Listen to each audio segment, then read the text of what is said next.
नमस्कार। कभी सोचा है कि चलते फिरते एक छोटा सा झटका या गिरना भी कितना सीरियस हो सकता है? मतलब हड्डी तक टूट सकती है। हाँ, सुनने में थोड़ा डरावना है, पर घबराने की कोई बात नहीं है। आज हम इसी बारे में बात करेंगे। बोन फ्रैक्चर यानी हड्डी का टूटना। समझेंगे कि ये होता क्या है और सबसे जरूरी फर्स्ट एड से लेकर पूरी रिकवरी तक का सफर कैसा होता है। सोचिए, कहीं गिरे और बस जोर का दर्द और सूजन आ गई। ज्यादातर लोग क्या सोचेंगे, अरे मामूली मोच होगी। पर यहीं पर गलती हो सकती है। इसे हल्के में बिल्कुल मत लीजिए, क्योंकि एक फ्रैक्चर का सीधा सीधा संकेत हो सकता है। तो ये बोन फ्रैक्चर होता क्या है असल में?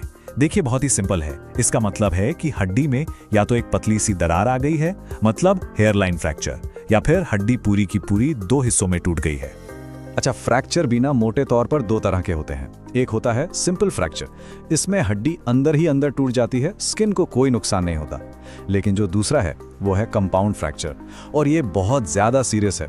इसमें टूटी हुई हड्डी स्किन को फाड़कर बाहर निकाल आती है। सोचिए, ये एक प्रॉपर मेडिकल इमरजेंसी है, क्योंकि इन्फेक्शन का खतरा बहुत बहुत बढ़ जाता है। इसमें तो फौरन हॉस्पिटल भागना पड़ता है। अब सवाल ये उठता है कि इतनी मजबूत हड्डियां आखिर टूटती कैसे हैं? चलिए इसकी कुछ कॉमन वजहों पर नजर डालते हैं। देखिए, ज्यादातर फ्रैक्चर तो किसी बड़े झटके की वजह से होते हैं, जैसे कोई रोड एक्सीडेंट हो गया, या कहीं ऊंचाई से गिर गए, या फिर स्पोर्ट्स खेलते हुए कोई जोरदार चोट लग गई। पर कभी कभी मामला कुछ और होता है। ऑस्टियोपोरोसिस जैसी कंडीशन में ना हड्डियां अंदर से खोखली और कमजोर हो जाती हैं। तब तो एक छोटा सा झटका भी फ्रैक्चर की वजह बन सकता है। अब आते हैं सबसे जरूरी हिस्से पर। मान लीजिए किसी को फ्रैक्चर हो गया है, तो उस वक्त तुरंत क्या करना चाहिए? ये जानना बहुत बहुत जरूरी है, क्योंकि सही फर्स्ट एड सच में हालात को बिगड़ने से रोक सकता है। तो सबसे पहला और गोल्डन रूल है, चोट वाली जगह को हिलाना डुलाना बिल्कुल नहीं है, जरा भी नहीं। इससे हड्डी और खिसक सकती है। उसे सपोर्ट देने के लिए कोई भी सीधी चीज, जैसे कोई लकड़ी या मोटा गत्ता, उसे लगाकर बांध दें। सूजन कम करने के लिए बर्फ से सिकाई करें, और हाँ, अगर खून निकल रहा है तो एक साफ कपड़े से उसे हल्के से दबाकर रोकें, और फिर बिना एक पल भी गवाए सीधे हॉस्पिटल। और एक चीज, प्लीज इसे गांठ बांध लीजिए। टूटी हुई हड्डी को खुद से सीधा करने की हीरोपंती बिल्कुल मत करना, नेवर। ऐसा करने से आप नसों को, ब्लड वेसल्स को परमानेंट डैमेज कर सकते हैं। ये काम सिर्फ और सिर्फ डॉक्टर का है और किसी का नहीं। अच्छा, तो हॉस्पिटल पहुंचने के बाद क्या होता है? डॉक्टर फ्रैक्चर को ठीक कैसे करते हैं? चलिए अब मेडिकल ट्रीटमेंट की बात करते हैं। सबसे पहले तो डॉक्टर एक्सरे करेंगे, या कभी कभी सीटी स्कैन, ये देखने के लिए कि फ्रैक्चर आखिर है कैसा और कितना गहरा है। ज्यादातर केस में तो प्लास्टर या कास्ट लगाकर हड्डी को अपनी जगह पर सेट कर दिया जाता है, ताकि वो हिले नहीं। पर हाँ, अगर फ्रैक्चर बहुत ही कॉम्प्लिकेटेड है तो फिर सर्जरी करनी पड़ती है। इसमें डॉक्टर्स प्लेट, स्क्रू या रॉड डालकर हड्डी को अंदर से जोड़ते हैं।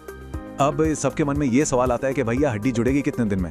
तो देखिए, ये काफी हद तक उम्र पे डिपेंड करता है। बच्चों की हीलिंग पावर कमाल की होती है, उनकी हड्डियां 4 से 6 हफ्तों में ही जुड़ जाती हैं। लेकिन हम बड़ों में इसमें थोड़ा ज्यादा टाइम लगता है, करीब 6 से 12 हफ्ते, या कभी कभी इससे भी ज्यादा। चलिए, प्लास्टर लग गया, सर्जरी हो गई, डॉक्टर का काम यहाँ काफी हद तक पूरा हो जाता है। पर अब शुरू होता है असली काम, जो मरीज को खुद करना है, रिकवरी का फेज। और इस फेज में आपकी मेहनत ही तय करती है कि आप पहले जैसे मजबूत हो पाएंगे या नहीं। तो जल्दी और अच्छी रिकवरी के लिए कुछ बातें हैं जिनका खास ख्याल रखना है। सबसे पहले डाइट, खूब सारा कैल्शियम और विटामिन डी लीजिए, हड्डी को मजबूती चाहिए। दूसरा, फिजियोथेरेपी को हल्के में मत लीजिए, ये आपके जॉइंट्स को फिर से मोबाइल और स्ट्रॉन्ग बनाएगी। तीसरा, स्मोकिंग और शराब से तो बिल्कुल दूरी बना लीजिए, ये हीलिंग को बहुत स्लो कर देते हैं। और आखिर में, डॉक्टर के फॉलोअप अपॉइंटमेंट्स कभी मिस मत करना। तो कुल मिलाकर बात यह है कि हाँ, बोन फ्रैक्चर एक सीरियस इंजरी है, इसमें कोई शक नहीं। लेकिन अगर सही समय पर सही इलाज और देखभाल मिले तो पूरी तरह से रिकवरी बिल्कुल मुमकिन है। तो अपनी हड्डियों का ख्याल रखिए, क्योंकि मजबूत हड्डियां ही तो सेहत की बुनियाद हैं। अपना ध्यान रखिए और सुरक्षित रहिए।